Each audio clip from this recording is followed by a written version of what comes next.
All right, thanks for joining us, everybody. This is the esports presentation for the STEM Symposium. We've got Darren here with us, so I'm going to turn it over to him and let him introduce himself, and we'll get rolling.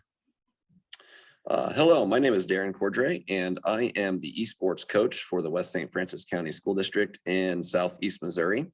We're a pretty rural district, and it's a really wonderful thing that we're able to supply equipment and computers for our students to be able to compete in this very big and upcoming a phenomenon that's taking this country by storm. If you're unfamiliar with what esports is, this is electronic video games where we compete with a team versus a team from another school.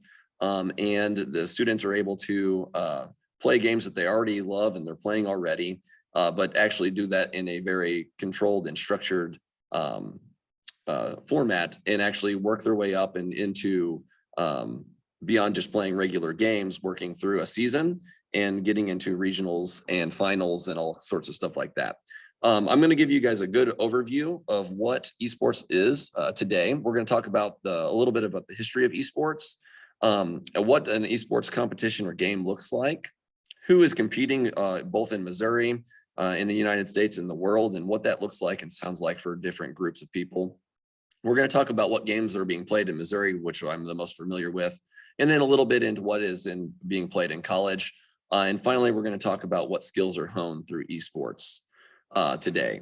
So, I will have time for questions at the end of the presentation. If you have any, if you want to throw those in the chat early on, we can answer those as we go, or we can wait till the end, whatever's easiest for you. I'm going to start, like I said, with just a brief explanation of the history of esports. And one of the misconceptions is esports has become a really big thing here lately, but it's not a new thing. And in fact, the first recorded esports event happened in 1972 at Stanford University.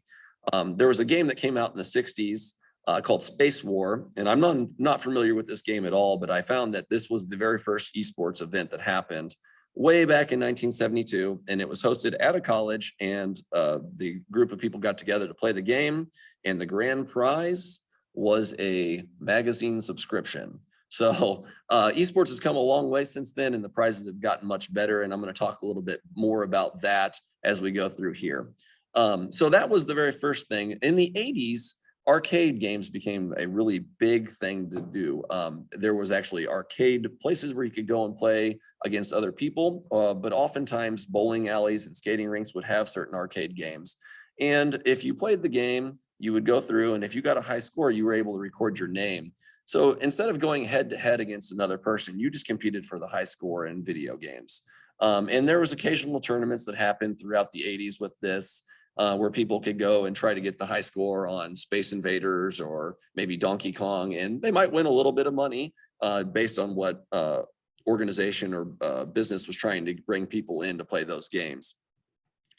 Also during the 80s and into the 90s, video games took, as technology advanced, they took another turn, and with the Atari and the Nintendo systems coming out, and eventually the Sega and the PlayStation, consoles became a household item, and people were able to play video games in the comfort of their own living room. And this moved the competition from other people that you would run into at arcades or the bowling alley to playing against friends or family in your own living room. So you would still have a little bit of competition, and games could be played both co-op or against one another. But this was just kind of what happened to video games, and it became very popular to play against other people, and it became one of the great pastimes of our country. And into the 90s, we started having a lot more technology advancements that were happening, and particularly with the internet. As the internet became a bigger and bigger thing, it became obvious that people were going to play online video games and we're going to be able to play against each other. I want to talk about kind of the end of what I call the early eras of esports. Is the 1997, there was a game called Quake, and this is a first-person shooter. So your character had a gun and you were shooting other people. And there was a tournament for this game and they titled the tournament the Red Annihilation. And what was big about this tournament was it weeded a bunch of people down to 72 contestants that actually participated in the final round of the tournament. But the grand prize moved from back in 1972, the magazine subscription, to this tournament had a prize of the the developer of the game, he had an old Lamborghini that he was ready to get rid of, and that was the grand prize for this game and this tournament. So suddenly we've moved from a very, very minimal amount of money to actually having a prize that was worthwhile in the form of a very expensive car. And this was just kind of a way for the developer to say thank you and hosting this tournament, because this game took off and became very, very popular in the later 90s. As we move forward beyond that, what I like to call the middle years from 1997 to 2010, we see a lot more advancing technologies happening as well. We got a lot more internet available for people around the world. And in particular, in the United States, we start seeing more areas that are less urbanized getting internet and being able to participating in these games. And because of that, companies started producing more online games, and we started to see more competitive online games happening. In 2000, there were approximately a dozen online tournaments that happened throughout the world. That number by 2010 increased over 20-fold. So this became an era that really started sparking online tournaments and kind of giving an idea of what could happen with this in the future. I wanted to make note of this as well. In 2006 was the first tournament that had a $1 million cash prize for top place, and that was hosted by Fun Technologies. I can't even remember what game that was for, but it isn't even played anymore.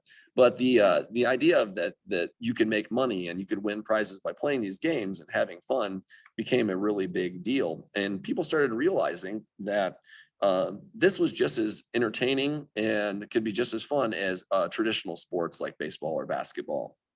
The modern era is what we're in right now, and this is where esports really took off and became a very, very big and billion-dollar industry. In 2011, what I consider the beginning of the modern era, the game League of Legends, which is produced by Riot, became a very, very popular game, and they had a worldwide championship in which they had a $100,000 cash prize pool. So the first place person got $50,000, and beyond that, they divvied that up even more, which was great for the teams that were able to play that game and do that. But what was unexpected was the amount of fans that kind of chimed in to watch this was so high that it became such a popular game because of this, that the very next year in 2012, the cash prize was up to $1 million. Beyond that, that increased and increased and increased. And suddenly this became the first true esport that we have in the modern era. Because of the popularity of that, that also attracted mainstream media like ESPN and TBS. And they actually did live coverage of these games, which brought a lot of attention and even more fans and even more people to playing these type of games. And today, we see that's very common. You'll turn on ESPN or ESPN2 or 3, and you'll see a variety of video games being played in world championships or regional championships. And you'll see actually professional teams that are people that that's what their job is, just like a baseball player or a basketball player or a football player.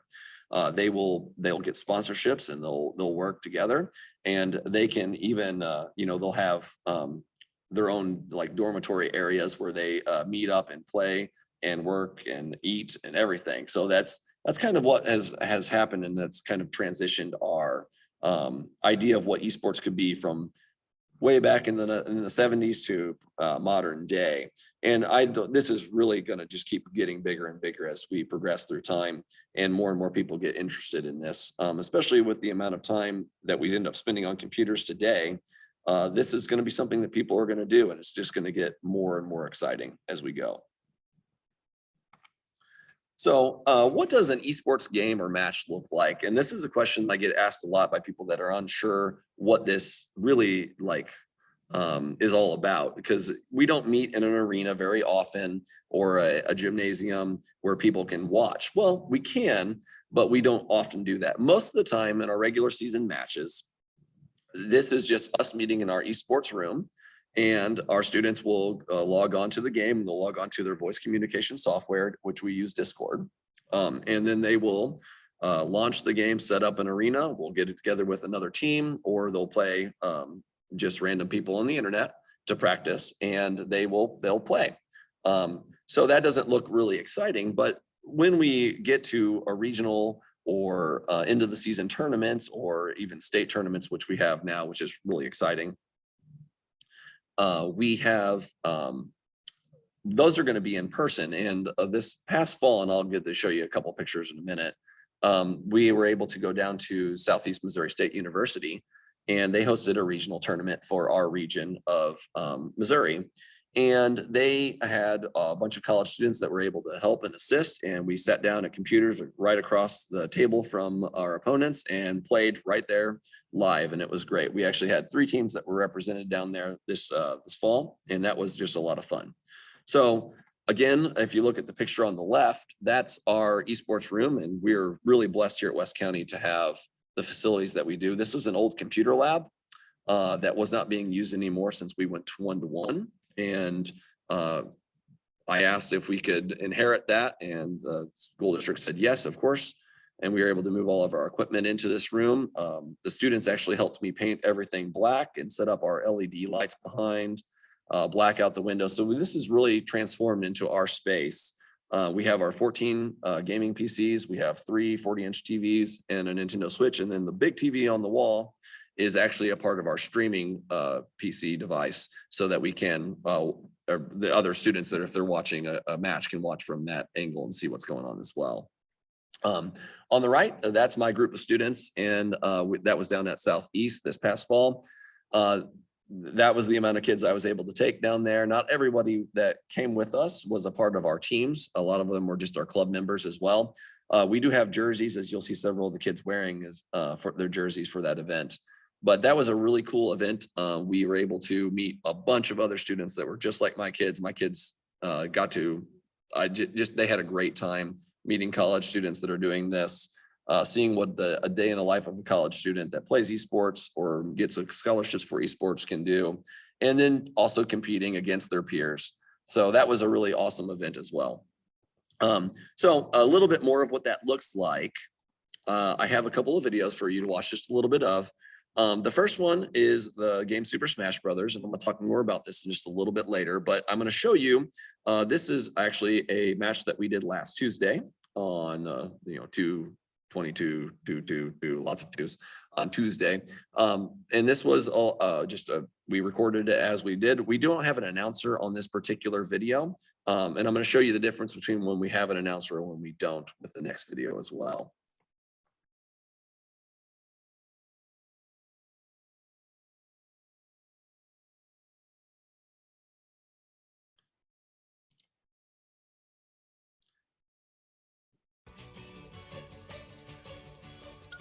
So this is a team game, and as we start this match in just a second, you'll see one of the players from the other team, the Eagles, will begin the game by jumping off the edge. Well, this has to do with just the way that the team battle works for this particular game, because everybody plays 1v1, but it is a team of 5.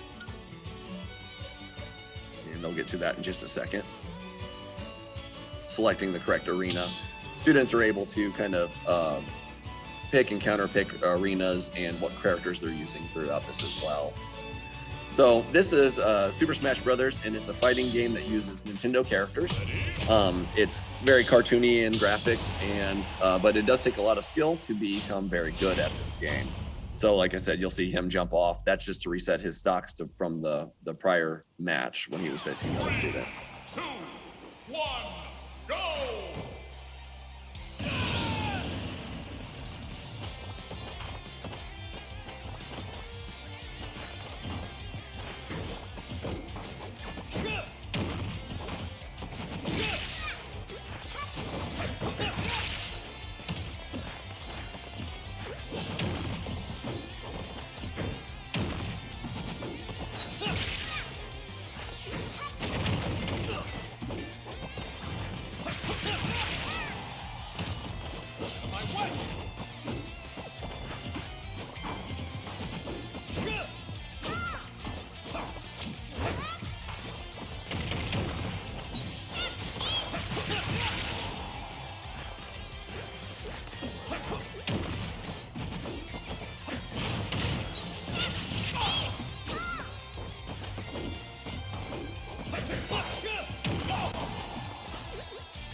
And I'll go ahead and stop the video there. They continue fighting until all of the participants have played through and gone through their matches, and they actually get play 2 matches for that particular game every game day that we have. This next game is Rocket League, and this was from a tournament we had about 2 years ago. And this will be with an announcer, and this was actually done in a gym at a local high school. This is at Central High School, and they host this tournament every year, and it's always a lot of fun. But then our local teams get together and see each other, talk to one another, and actually play as well. So this is from, like I said, 2 years ago, the game Rocket League, and again, this does have. Beaker going to try and clear this. Final 10 seconds. Beaker gets a touch. It's on goal. And before I let that go too much, this is a student shoutcaster, which means it's just a student that knows the game, knows some of the terminology, and they actually get to practice a little bit of broadcast skills as well, which is not something we typically can do in high school because we don't have a lot of students that are able to announce for baseball or basketball or football games. But in this particular setting, they actually can, which is a really cool thing as well. But it's not in. Reed can't follow up. Zinn going to try and carry this, and it's going to touch, and Farmington is going to hold on to go up 2-1 in this series.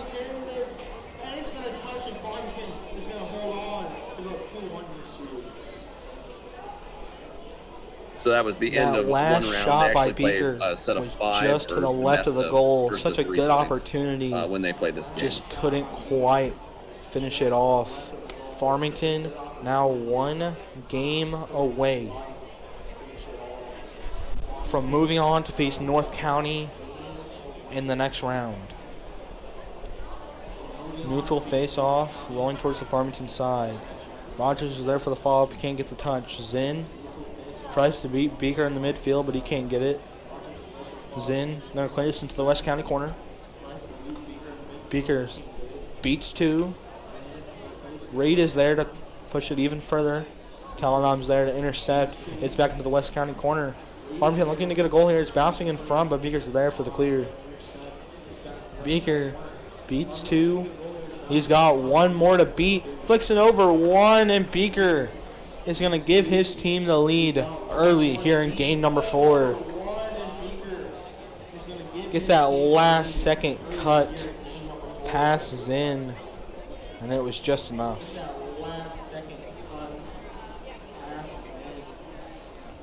Face-off goes in Farmington's favor. Beaker's there for the clear. Gets a follow-up touch. It's just off. Cleared out by Zinn. Zinn going to try and take this out of his own corner. Taking it slow. Gets it past Reed. Telenom now. Intercepted by Rogers. I got one. Zinn trying to clear this out to his teammate. Telenom hits it. Rogers going to clear it out of his own corner. Revere's there to keep it in the West County half. Zinn there for the interception. Triple commit here. All the Farmington players all grouped up here. Beaker's up. Gets a touch, but it's just a pass to Farmington. Reed is the last one there. Revere gets a 50. Beaker with a diving save for West County. Beaker trying to get another touch. Revere going to try and take this for his team. Bounce it over 1. Beaker with the shot, and Zinn can't get it there again. So what's really neat about that was just how much the students were able to be exposed to. Oh, there, that reset for some reason. Let's try that again. They were able to prepare and actually play that tournament live, which was really great. Another neat thing that happens with these live tournaments is that other colleges will get to attend these events. And you'll have other vendors and a bunch of different things that can happen. And I know that particular tournament, the player that you saw in there, Beaker, that was mentioned a couple times, he was one of my top students last year, and he graduated last year. And he was able to meet with a coach from CMU and was able to work out a deal where he ended up with a $10,000 a year scholarship for playing Rocket League in college. So he's studying nursing. So he's not doing anything with video games beyond just playing at the collegiate level, but he is able to fund his college for that as well. which is pretty neat. So that's a little bit of what a game looks like and what you would see if you watched either the recordings or if you saw even the big screen with an announcer at a tournament. So what do my practices look like on a daily basis? This is a question I also get a lot. And I like to make sure that everybody knows that there's no right or wrong way to do these things yet. There's no best practices yet. This is still very new, especially at the high school level, but this is what I do and what I'm pretty passionate about. We meet 3 days a week. This particular semester, it's Tuesday, Wednesdays, and Thursdays. Tuesdays and Thursdays are game days for Tuesdays is for Super Smash Brothers, and then we have Valorant on Thursdays, both our varsity and our JV team. We practice from 3 to 5. Games start anywhere between 4:30 and 5:30, depending on what the game is. So some days do go later. Our daily schedule, every meeting we have, we start with a light 15-minute cardio workout, which is usually having the kids run a little bit and then doing a light upper body with some push-ups and sit-ups and that kind of thing, just to make sure that they're moving around a little bit before they sit down and play on a computer for a couple hours. I've been a gamer for a very long time, but I'm also very into fitness and I work out every day, and I figure if I can do it, the kids can too. So most of the kids actually, they like that. I'm not doing anything to push them beyond. If they can't run, they walk, but at least they're moving and doing what they need to do. If they're not in a game on the game day, we'll spend a little time reviewing the previous week's match via the recording, and the team captains and I will sit down and discuss what went well and what needs to be fixed. And so they can kind of see what their mistakes were and hopefully not make them again, or work on strategies that will make the teams better. Depending on the game, what that looks like is a little bit different, but that's what we have going on as well. And then the remainder of time is used for just practicing. They'll play matches, they'll play games against random people, or if we set up scrimmages against other schools, they can do that. Or if they have a game that day, they'll get ready and play that game as well. All right. So who's doing this? Who is involved in esports? And the answers are pretty surprising. Right now, we have our own Missouri Scholastic Esports Federation, or MOSEF as we call it. And this is the organization that organizes all of our tournaments in the fall and the spring for the various games. Currently, as of right now, we have 105 schools that are registered with MOSEF. Not all of those are playing every game that MOSEF offers, but they're playing some of them, or they're interested in starting up a team. We've got some new people that are coming every year. We add more schools to this roster. We have several officers that are big into this, and they've been working really hard on this and getting this going. And they make it very easy for the rest of us to jump in and have our teams play and get our students exposed to other colleges or other organizations as well. I want to just point out, just in the time that I've been coaching esports, which this is the 3rd year, we've already made the change from just doing statewide competition, which we did 2 years ago and last year, to now we're working on regional competitions first, just because of size. We have too many schools that we can't just put everybody mishmash together and hope for the best. We have to go regional first and then into. So that's the way the things that are going. And it's really exciting to see those developments happen and live them as they're happening first round. Beyond Missouri, in the United States, we have just a ton of other states that are doing this as well. There are interstate competitions as well as just Missouri-wide. Colleges are offering a ton of scholarships currently for esports students. Missouri is kind of a hotbed for esports. We're actually the top ranked state in the United States for giving out money for esports scholarships. We have a couple of very high-end schools. The Columbia College up in Columbia, Missouri is a top-ranked esports college as well, for Rocket League in particular. And they have a lot of great student athletes that are participating in these things. And we're representing Missouri well. But there are plenty others. Idaho's another big state that has a lot going on with it. Boise, Idaho's they actually will have us occasionally.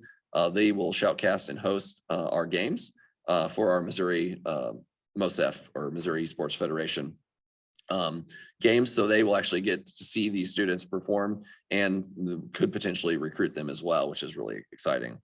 Beyond that, there are pro teams that are making just a ton of money throughout the world playing these video games. And what people don't really realize is how much of a time commitment that is. And that causes a lot of burnout with our professional athletes in esports. They may make millions of dollars, but they're also going to be playing the same video game for 10 to 12 hours a day. A lot of times they're going to be living in their own dormitory type situations where they have the top-notch internet and top-notch computer systems that are provided for them. They'll be working with their same teammates all day, every day. They'll have workout times for physical activity, as well as they'll have their own on-site cafeterias, which sounds great sometimes, but that's a lot of time commitment and does cause quite a bit of burnout. And because of that, you'll see a lot of professional gamers actually taking the last option I have here, which is streaming. Twitch is probably the most popular streaming service that's out there right now. And people will just play a video game and turn on chat, and people will tune into their Twitch channel and they'll watch them play video games and they'll talk, and they'll just kind of go on. And the more subscribers that they have to their Twitch streams, the more money they get. And I've got several students just in high school now that are doing this. They're playing whatever video game they want to play, and they'll get a little bit of sponsorship, and they'll get some people that are watching them, and then they get a little bit of money. They're going to check every month, which is pretty cool as well. But if you become really big as a Twitch streamer and a social influencer like that, you can make quite a good living doing that as well, just playing video games. And then this is a little bit less strenuous than like a pro team, because you can switch up the games you're playing. You can do a morning game and an afternoon game, and get a variety of people to subscribe to your Twitch channel as well, which is really exciting. Then they can get, if they have enough viewers, then they can get sponsorships, or actually have commercials that stream through their services as well, and they're paid by other companies to advertise for them, which is pretty neat as well. So those are some things that are happening in the world with esports, and it's just a really exciting thing that's going on. So these are the games that we currently play in Missouri in the high school level. Rocket League, which you saw, was it's kind of like soccer with cars that can fly, as you saw a little bit of that. This game is free completely.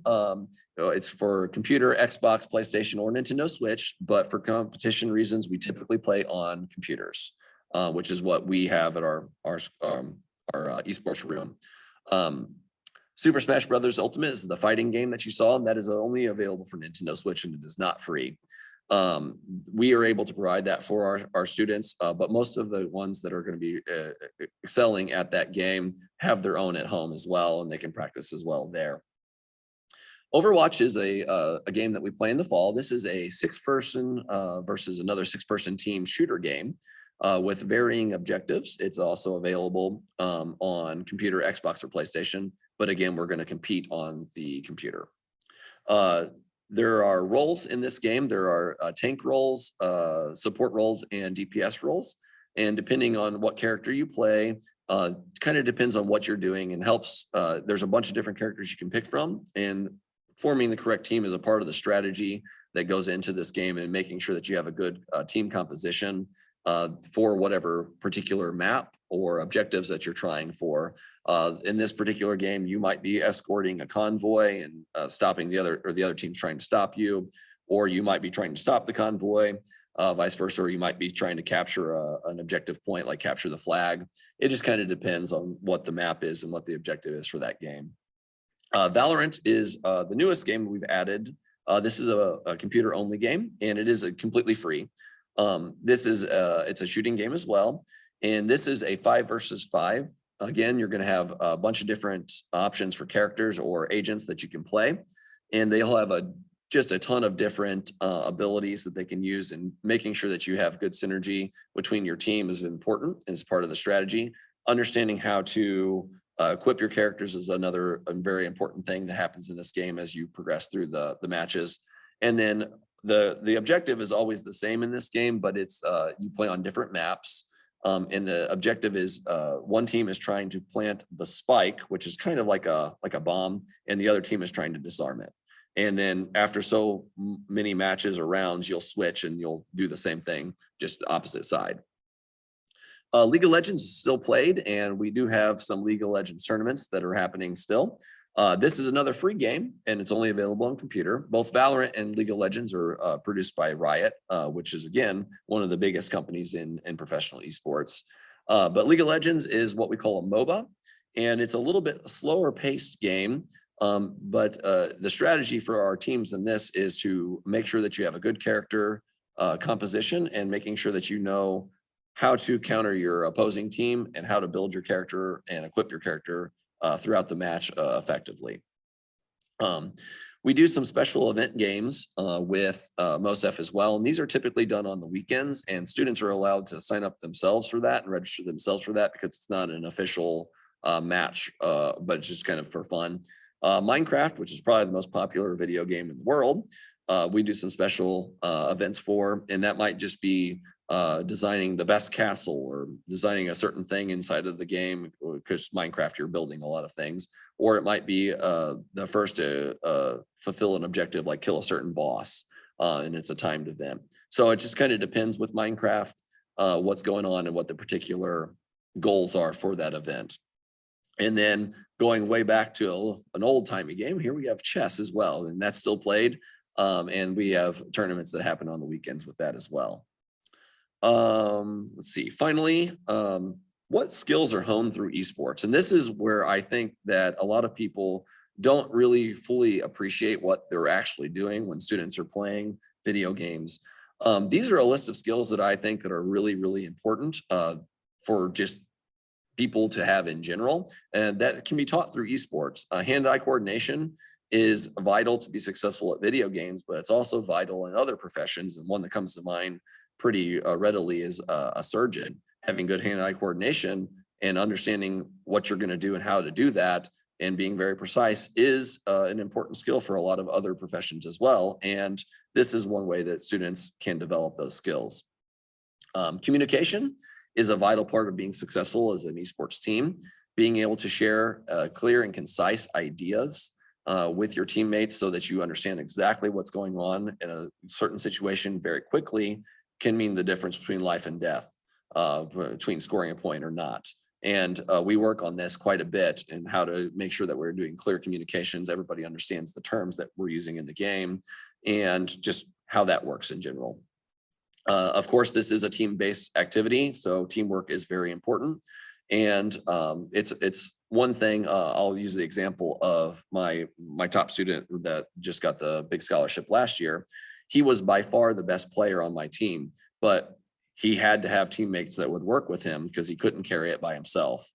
He was fantastic and he did a lot of work, but without working with his other teammates and making sure that they could work together, they wouldn't have been successful. And luckily they were able to do that.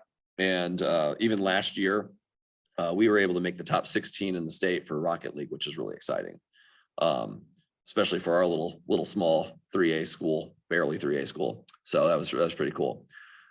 We do have leadership roles in each game that we play. I assign captains. And what that exactly means depends on the game.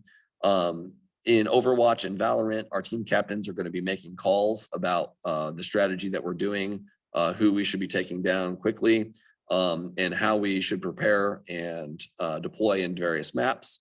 In Super Smash Brothers, our leaders are going to be training and working with our other students to make sure that they use the correct skills and make sure that they're not doing anything that's going to get them hurt or damaged or taken out of the team faster than they need to be, which is pretty cool. We do a lot of peer coaching. I don't play most of these games beyond a rudimentary level, but those kids do. And they are fantastic at telling each other and teaching each other how to work these things. As long as they're the right kids in the right positions, we do a lot of peer coaching, whether that's 1v1, like in Super Smash Brothers. I have a couple fantastic kids that work with some of our still developing students, and they're able to work on some different skills. Or whether that's like my varsity team working with the JV team or playing against the JV team and then working through and talking about mistakes or what was done well and how that was going to be working. So that's another great thing that happens, and we're able to do that. Coping skills. This was a real big thing last year for us. We don't always win, and sometimes that can be very, very frustrating. And especially in the outside of the school environment, where you can just quit a video game at any time that you want. Well, that's not an option when you're playing a team and you're playing in a competitive league environment. So teaching the kids how to deal with loss and not getting overly frustrated and not letting that frustration mess them up more in the future is a big part of what we do in practices and how we progress and become better esports players as well. Quick thinking and reflexes. I added this one specifically because I was surprised by the first person that came to ask me about my esports students. And this happened 2 years ago. And the first person that came to talk to me about this, and if they had any great students that they wanted to, I wanted to put forward, was actually an Army recruiter.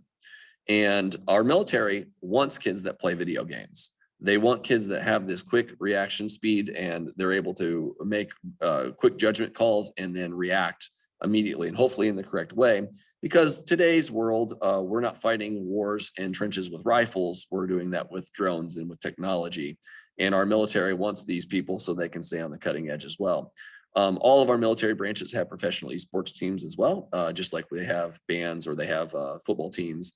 These are another ways for them to recruit and to hopefully get a good retention of talented soldiers as well. And lastly, this is a STEM meeting.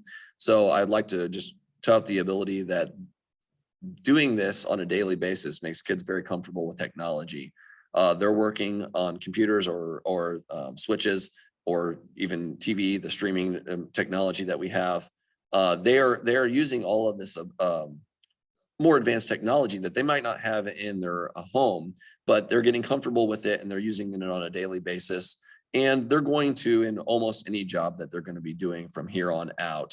So it's just kind of a great opportunity for our kids to just play with some stuff that they might not have the opportunity otherwise. And I think that brings me to, I'm ready for any questions we might have. And there's some contact information for myself and our MOSEF director, Tony, as well.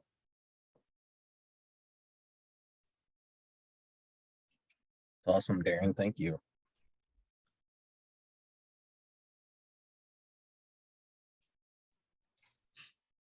Anyone have any questions? I just think, Darren, I graduated high school a long time ago, and I think that this platform just gives more places for kids to belong. And I just think that that's, to me, I would put that at the top of the list of the benefits. But I mean, that's one of the things I think that's really cool. Oh, it definitely does. And we definitely have some kids that are just, I mean, they live and breathe this stuff and they're there every day.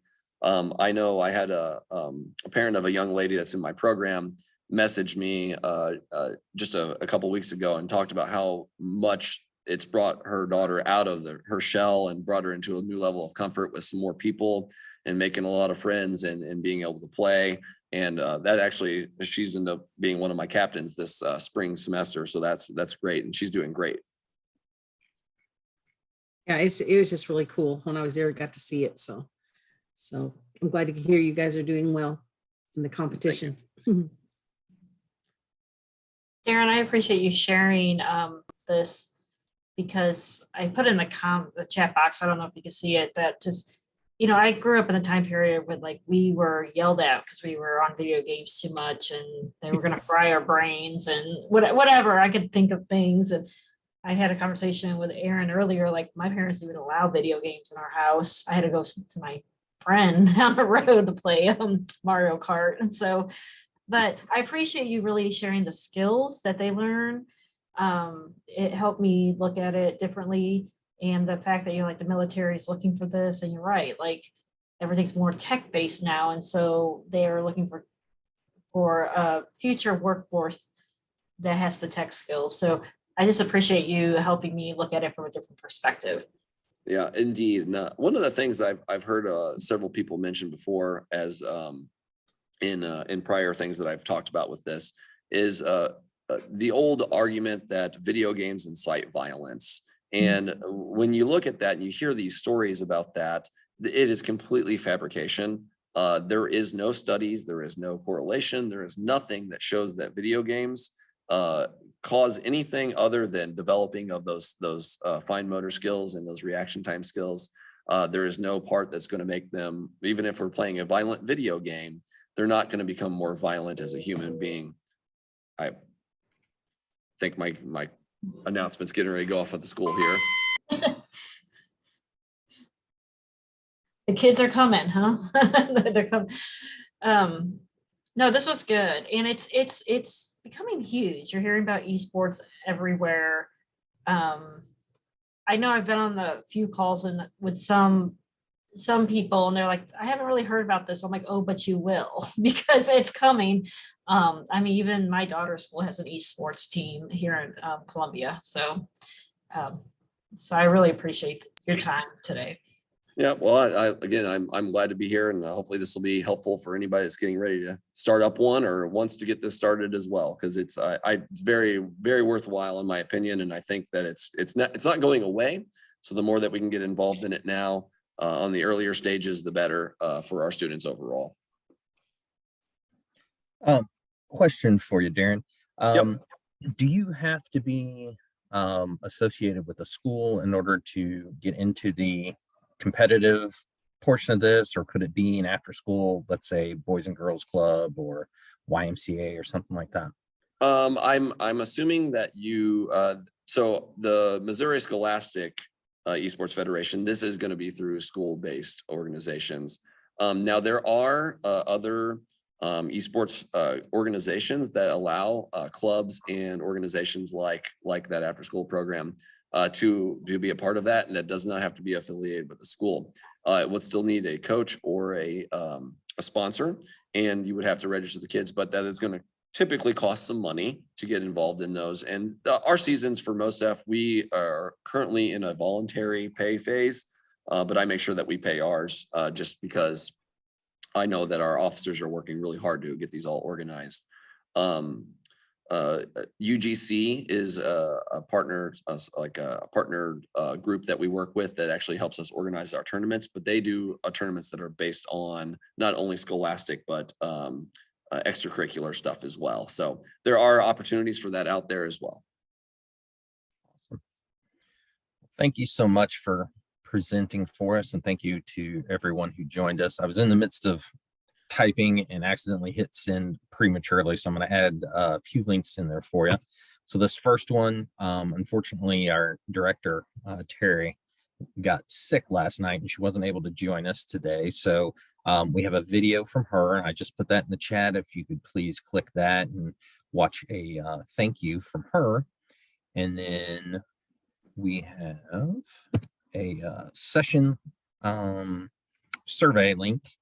I'll add that, and if you could click on that and give us an evaluation there. Let's see. Accidentally added that twice. There's that one. And then since this is our last session of the day, I believe we have one more additional link, and that will allow you to kind of let us know what you're interested in and what we could do to make the STEM Symposium better. And there's that link. So thank you so much. And I'm gonna go ahead and stop that recording.